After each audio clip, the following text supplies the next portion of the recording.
Hello, everybody. Hi, I'm Julieta Aranda. Welcome to the... that was the wrong order. Sorry. Welcome to the third conversation of today. My name is Julieta Aranda. I organized the three conversations that we have had today. It's a little bit awkward to introduce this one sitting like this. Makes me feel a little bit like Oprah Winfrey, but I hope it's okay. This last conversation of the day is called Public Art, Imagining Just Worlds. It's actually a topic that's very dear to me because it's about trying to imagine what is the role that art and the symbolic play in the conception of public space and in these contested times. I'll speak more about that later because I'm a participant in the panel as well. So I am just going to hand the mic right now to the moderator, who is Defne Ayas, who will then introduce the panelists. Sorry for the awkward choreography. We hope that the conversation will make up for it. So. Thank you, Julieta. Thank you, Art Basel team, for having us here, and thanks for the chance to speak to each other and with the Art Basel community, offline, online, in person here. Here we are working all towards a world that is socially, ecologically, ethically, and aesthetically desirable. And here we are on the stage as vessels and channels through whom some work has been done in the field of art and in institutions, and we all believe that systemic patterns and systemic flows can be identified, can be addressed, can be repaired and restituted in all the kind of work that we do in our field as artists, as thinkers, as curators. We would not be on the stage otherwise, and in the context of Art Basel as well, at the pinnacle of the art market and privilege, weren't we believing in the ideals of art, its spiritual, cerebral, intellectual, and political transactions? We have one planet Earth, after all, and today is actually global strike for climate. I hope you all set off your carbon emissions or have taken train. If not, do so. And I would, on that note, I would first of all say, Ahmet, you're here. Julieta, you've imagined the whole day. Mariam Ghani is joining us online from New York with a short statement. So a big welcome to everybody. When it comes to the title of this panel, as imagined by Julieta, to give it a bit of fire and breath from my end, there has been Imagining Justice and Imagining Just Worlds is the title. And certainly for the role of art, there has been motion in our field. There has been addressing of colonial legacies undertaken. So Art World has been actually acknowledging slowly its complicity, has been, whether doing that through addressing structural issues or changing names or considering restitution of objects or return of artworks to their legal heirs. There has been quite motion in the field, even though the return of artworks doesn't mean it will still create justice, because lawyers get probably more paid than the heirs themselves through the auction sales.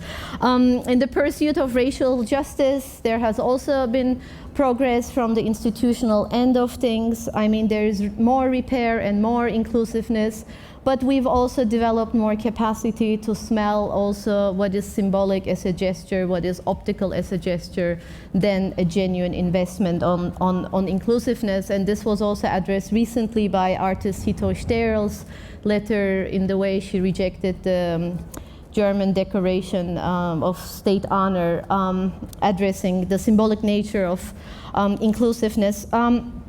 So we have the great work like people like forensic architecture that keep empowering the citizens and the world for bottom-up justice-seeking methods, whether it's in Kenya, in Mexico, or in Palestine or Germany.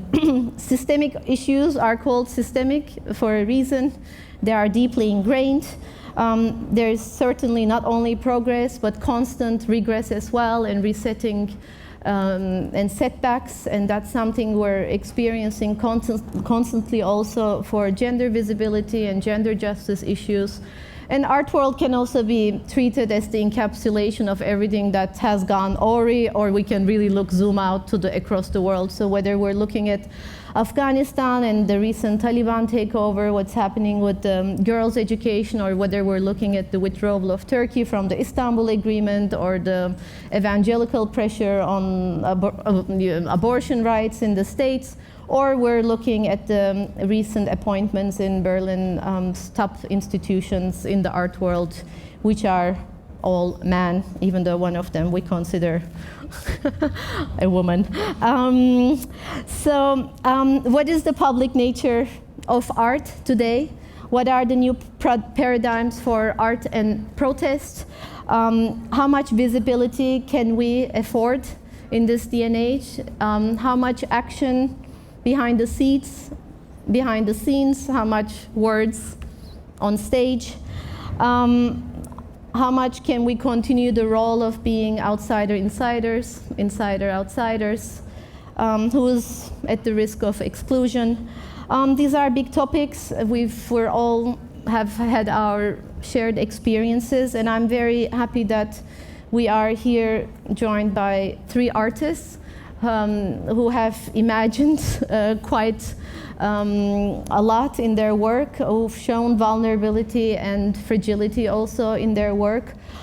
They were not afraid of imagining justice and just worlds, but also they have never refrained from polemics themselves, I would say. Thanks everyone for coming, and we started with a statement from Mariam. Interestingly, this is not my topic. Actually, this was not what I was going to talk about, but now I have the responsibility to share another statement linked to the issue Mariam addressed, which there was a letter she shared also that was signed by the mostly art world people. And I happened to be asked to sign another letter, not that one, that was initiated by filmmakers, mainly, first 6 of them, and then it got about more than 3,000 people signing, and very well known directors and institutions signing this letter. And this letter was never published.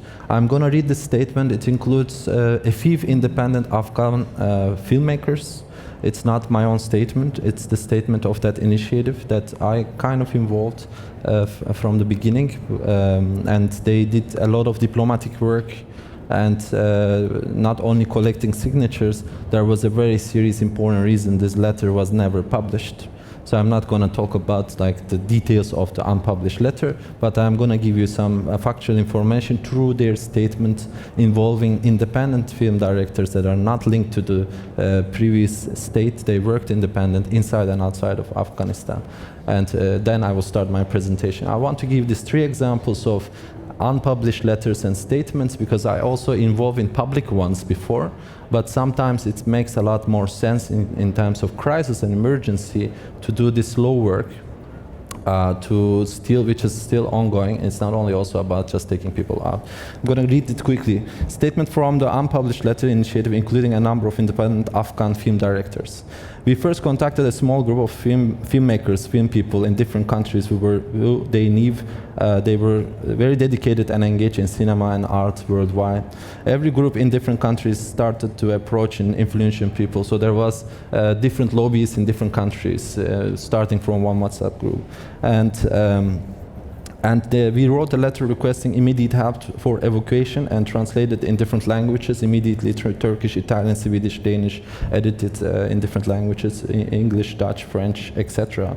We got support from 3,000 plus signatories from filmmakers, film festivals, film organizations, including Jimmy Jarmusch, Aki Kaurismäki, and many others, including Berlin Film Festival, ITFA, and these are the ones I can mention.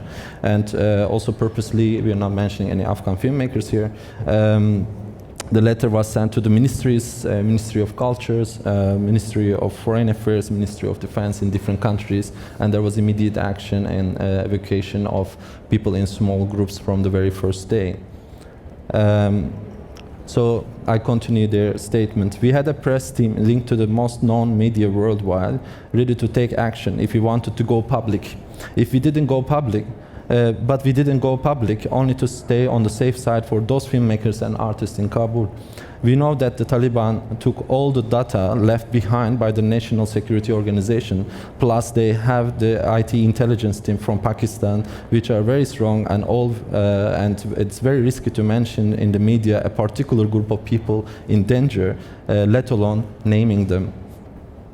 This would bring those people in immediate danger, making them even a more important target, and make the Taliban aware of the fact that these people are in hotspot of the attention by so many international organizations. And this is the important part of the statement. We see some of those filmmakers who were actually part of the previous system now in the hotspot of the Western media. This populist attitude is something which we think is full of harm towards the Afghan artists. It is again becoming a cycle of reproduction, post-colonialist aggression towards them. Reproducing victims and reproducing the charity attitudes and the reality which we could show why this misery happened there at the first place will stay hidden forever. So this was very fresh. Usually that happens, I prepare something and I need to address something else. And also I was not supposed to at all publicly, but of course with the permission of people organizing, and they're standing behind, and it's their statement.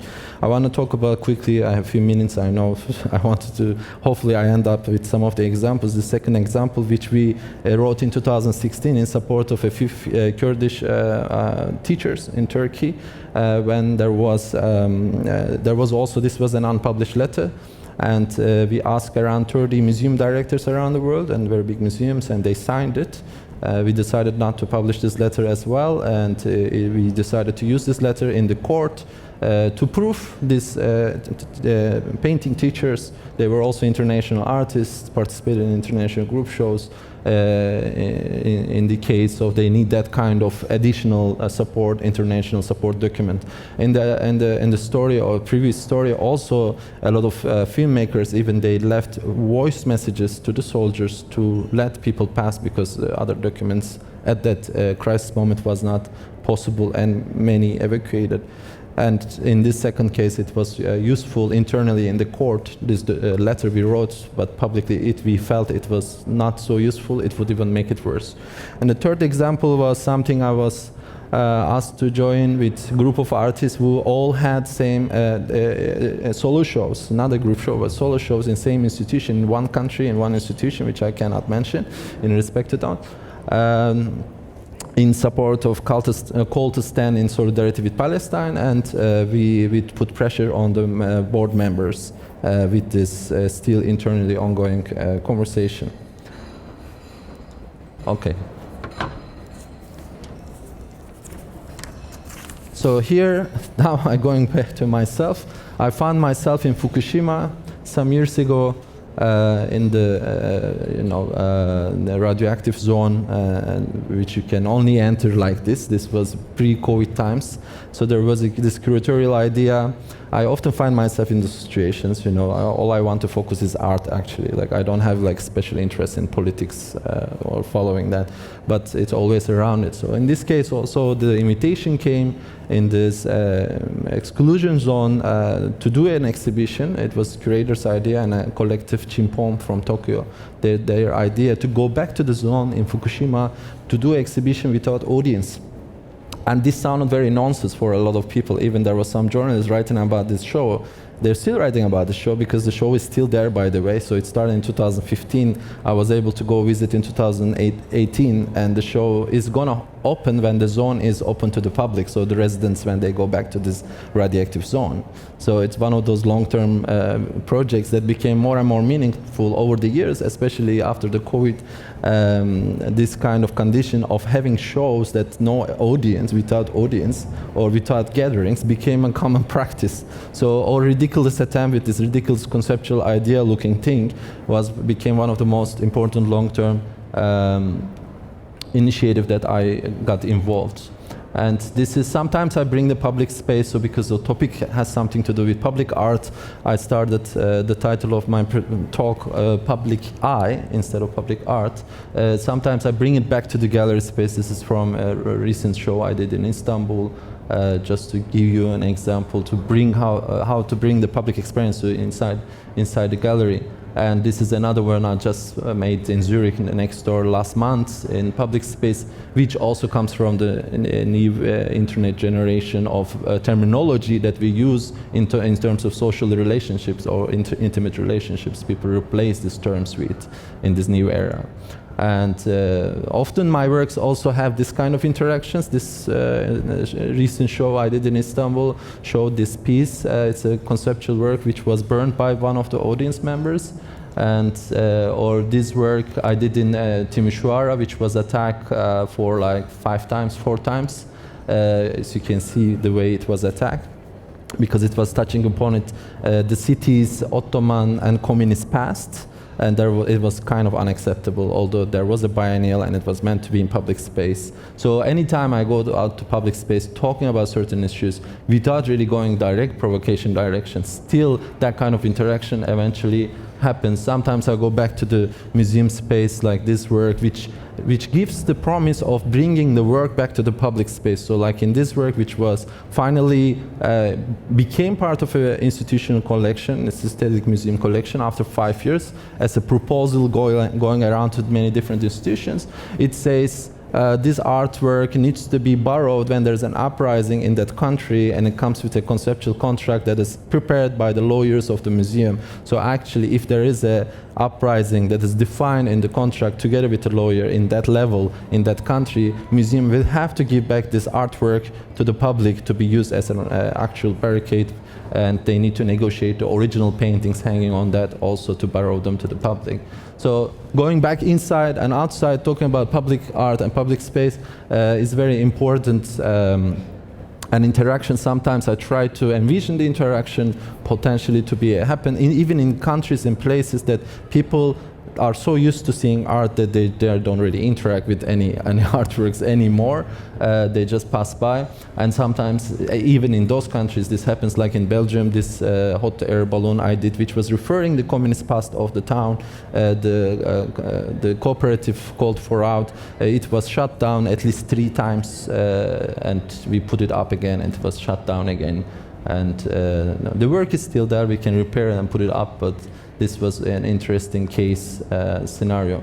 So recent incidents, maybe Julieta also in the topic, and Defne wanted to address, you know, these monuments that are there always permanent. They're slowly have these reactions. This is an example from Berlin. And then there are other recent examples. As you know, during the Black Lives Matter movement, a lot of monuments were taken down, and this Christoph Columbus sculptures, they were taken down. And sometimes those really idealized monuments of their times, they appear like this is a sculpture of Lenin that was found in the Black Sea coast of Turkey in 1993. And here you see a Bulgarian artist, Kamen Stoyanov, did this little intervention of one of those, you know, graveyard of busts and monuments. And here the biggest bust, the second biggest bust ever made sculpture of Karl Marx, still standing not so far from here. And then there is the lightest Karl Marx replica done by an artist. And here is my Karl Marx, which is the Karl Marx statue that was in the main lobby of Humboldt University. It was taken down just after the wall came down where he studied, and we took it to Witte David at the time at that institution. With Defne, and together with the dust of more than 25 years of dust on it, and we put it back in the storage of the university later. And here you can see an example of municipal art, which is connected to some corruption case, which is also an interesting topic when it comes to public art, especially in countries like Turkey. And here is an unknown intervention of Edward Snowden monument, which was there for like 7-8 hours in Brooklyn in this park, which also led me to do this artwork that's never arrived to US, but it was proposed for a public space shortlisted competition, and I proposed Aaron Schwartz monument that is taken away or put like they are either installing the piece or taking it away, but the work itself is that moment of having the piece in motion, in action, which ended up in Canada, ironically, in a collection.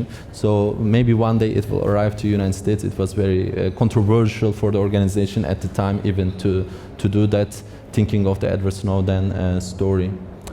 I will cut it here, and I'm more curious about the conversation part. Thanks, Ahmet, so much. And maybe Julieta, you can take it here. I mean, she is the artist, the editorial mind, the idealist we have in the art world, and she also imagined the whole program, a beautiful program all day. If you haven't followed it before, please follow it online. And she is the one who actually carved space for all of us to be here in Art Basel. So, your turn to be on stage. Hi. Well, I am editor and publisher, but also an artist, and my work tends to investigate the spaces of straddling the line of the political and the poetic, and trying to understand what's the role that art plays on both worlds. I have an activist side to my practice, not to my artistic practice often. In my artistic practice, I tend to stay in the symbolic because I think I have always been, or tried to be mindful of what happens when, as an artist, you exploit the vulnerabilities of others, of the plights of others, and using political turmoil for my own gain is something that I have always resisted and we take a break. So we. You want to change the slide? Not yet. I want to. No. Your slide. Yeah.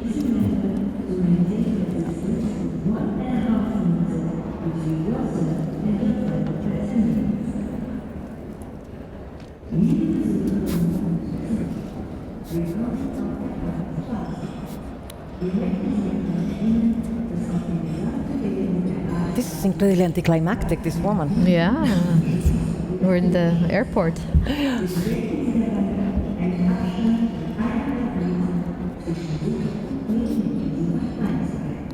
All right. Gone? Okay. Yeah.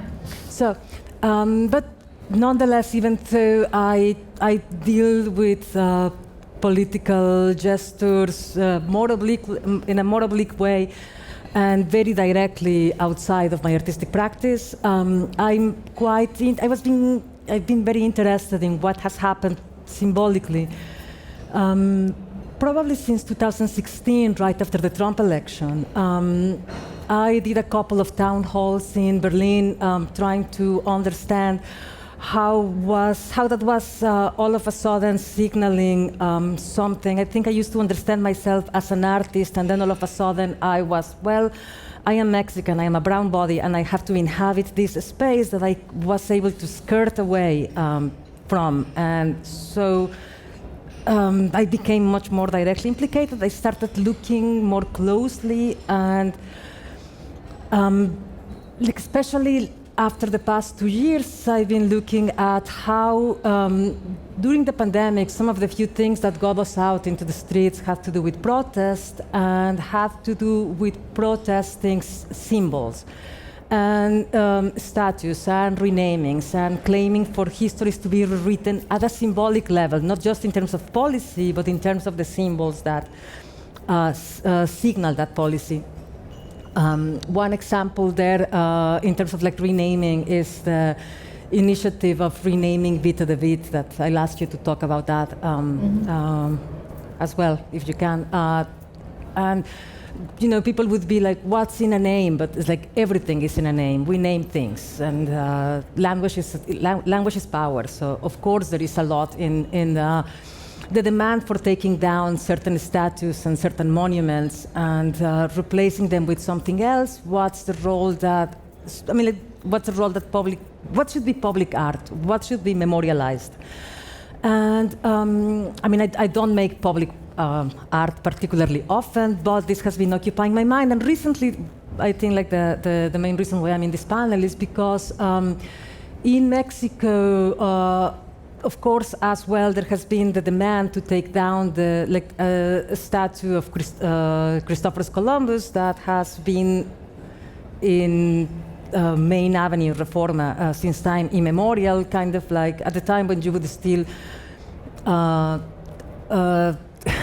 commemorate the discovery of the Americas without thinking, like with batting an eyelash about colonial implications. And in the decolonial process, of course, there's not 500 years of the discovery of anything, but it's also the repression and making invisible of indigenous cultures. So finally, the statue is coming down. And the question became, what is going to replace it? And suddenly, like a few weeks ago, the replacement was announced, which was going to be a giant head of an indigenous woman, which was the generic indigenous character with, like an ear from here, a nose from there. Now I have images. Well, that's like a bad crop of the Christophorus. Well, it's good that you don't see him. Columbus is standing up there, but it's actually good that you don't see him. That's the former thing. And the proposed replacement is this, which is, I mean, like a total pastiche of, like an indigenous woman, random, a bit of an Olmec head, a bit of, I don't know. It doesn't look like, and it's also, I mean, like if you would know anything, the disembodied head comes from the Olmec culture, but the name of the sculptor was Tlali, which is a Nahuatl name. So it's just like really forcing things together. And it was also, it was not put to public contest. It was simply assigned to one artist. It's a work that was already shown at a major gallery in London, so it was not even original. And a lot of artists, myself included, wrote a letter saying, well, we actually don't really agree to this, especially also in a country like Mexico, where there is so much gender violence and and so many women are killed and dismembered. I find it problematic to put a fragment of a woman. So we did not, we all signed the letter. We did not expect it to amount to much. And to our surprise, actually, the commission was retired. So this artist, I'm also not going to say who, does not have that commission any longer. I am very happy about it, to see this kind of proposals working. Now, the question is, how do we make it go beyond the canceling of something or someone? I have nothing against this person's work. I just did not think it was fitting that particular space. But stopping something from happening does not make something happen.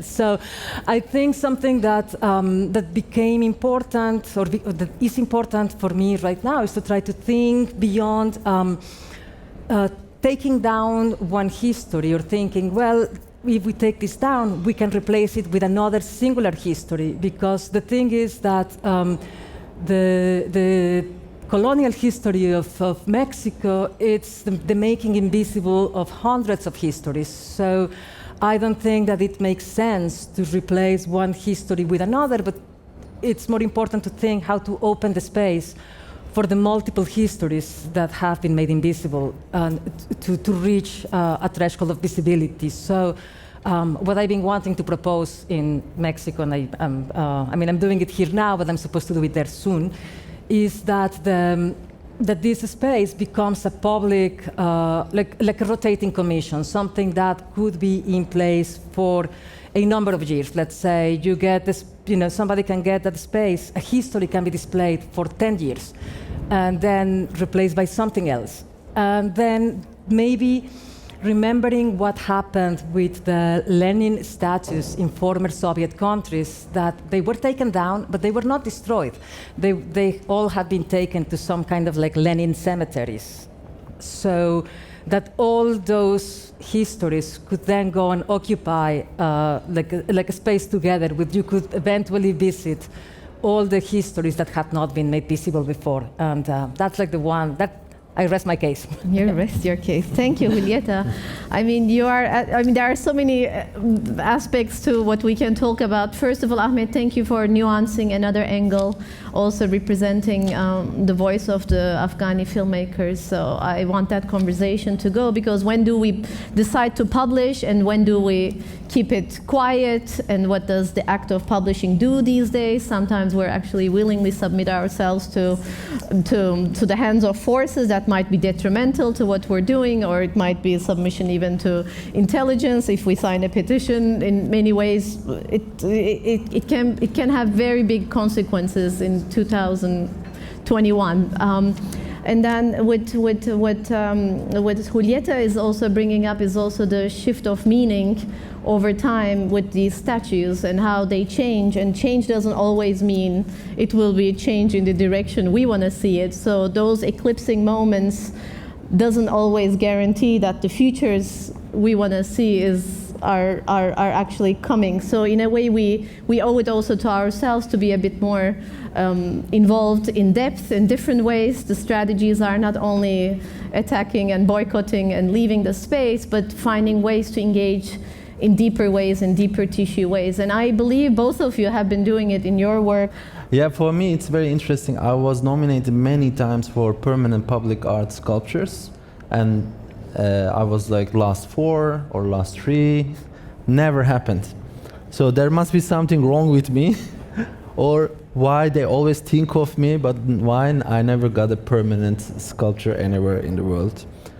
Maybe in the nature of the proposals I do, because I'm really against this putting something permanent with our current ideology, current approach, something we think current. Usually I try to address there anyway, but I try to address monument in motion rather than dictation to the rest. A mayor change, they take down a dictator change, they take down everything, put the next. It has been always like that. So everything actually looks permanent. They're never really permanent. They're linked to the ideology, and they are definitely linked to the public space. And what we see as art in public space, sometimes mayors directly themselves do the art also. They don't even commission the artist. In many places, like I saw this example in Managua or in Ankara, no difference,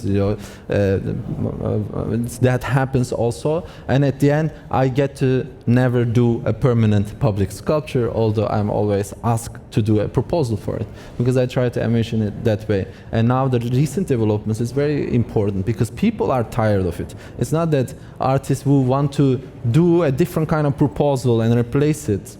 And I'm always remaining in the temporary side of things also when it comes to teaching, when it comes to, it's more safe to have me temporary, believe me.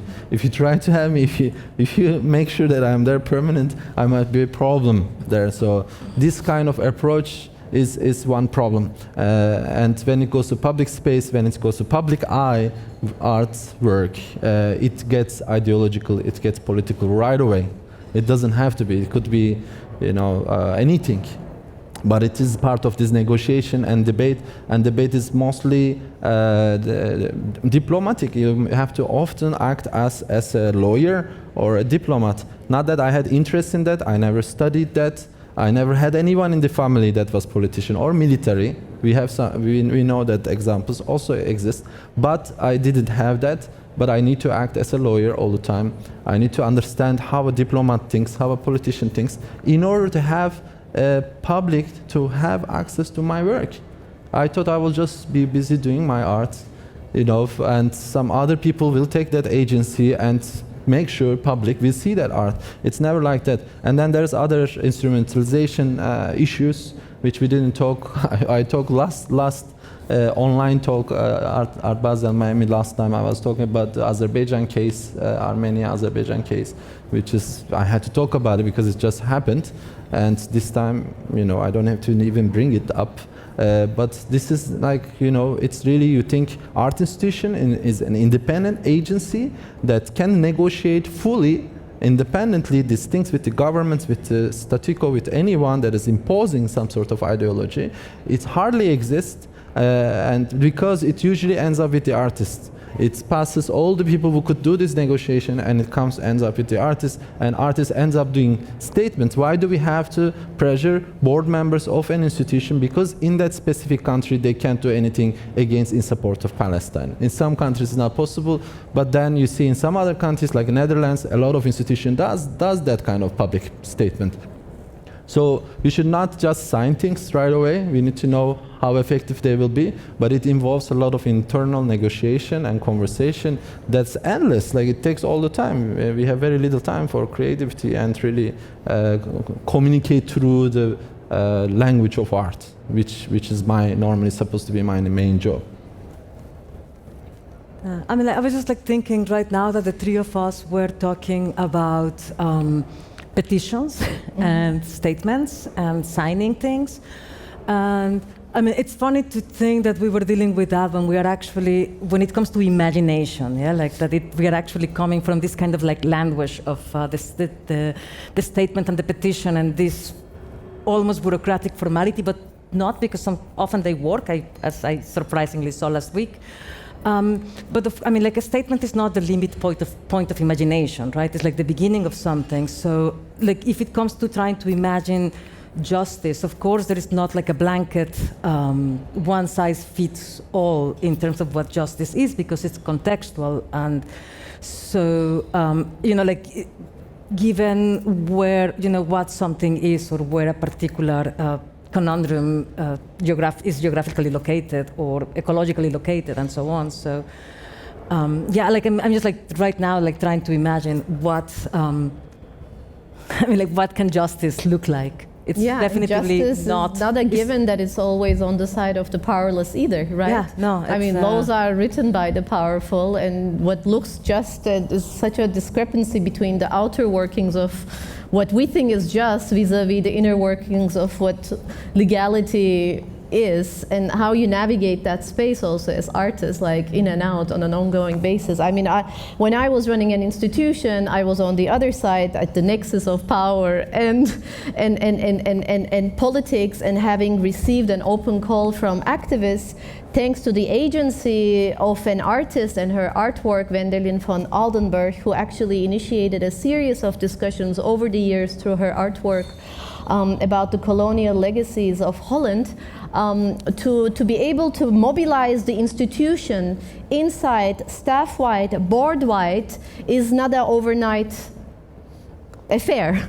It's something, even though your heart and soul is completely on the side of the importance of making a change to the name, the way the inner mechanics of an institution is actually working is much slower, as fast as you can be, even as curators and institutions. And in the case we pretty much were an agile entity, let's say, it takes a bit of time and also constant nuancing. So it is really interesting to see the expectations, especially with the new generation of activists, the way they engage in open call immediately without even going into a series of negotiations with institutions to bring them a bit closer to, where they are standing. There's this a big sort of boycott culture that's also in the air, which is also, I'm not against it, I'm actually for it, in the sense that change has to happen in the quickest way possible and understandings need to be distilled. But what I'm trying to say is also the agency of art and artists in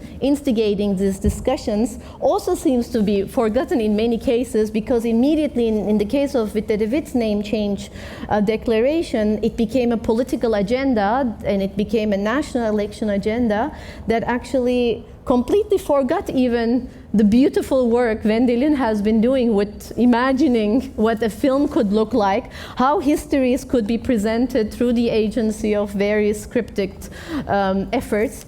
And so forth. So I always bring it up also. And for me, it was also important because, Julieta, you asked me to talk. I wasn't supposed to talk about, is if you make a change overnight and say, this is the new name of the institution, nobody will really care in the public. But if you leave it open and leave it sail into the unknown for a few months, and opening up the debate in a way that allows people to also voice their opinion whether it should be changed or not changed internally among staff, but also externally, and then leaving it to your successor, because your time is also up, who's doing a beautiful job. I mean, my successor has taken 4 years to actually address how important it is to address the name, which is, as you say, there's so much packed into a name, which we didn't realize for the 25 years of existence of this institution. Witte de Wit was actually named after a colonial officer, and it actually sounds in Dutch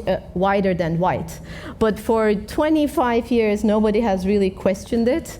I came to the office, 6 years before, and I said, who is this military guy? Because I grew up in a country where we have only military coups and militarized names, and that's kind of my reality, also a blind spot, also where your upbringing and context. So thank you very much, and tomorrow it is. Continuing with the program.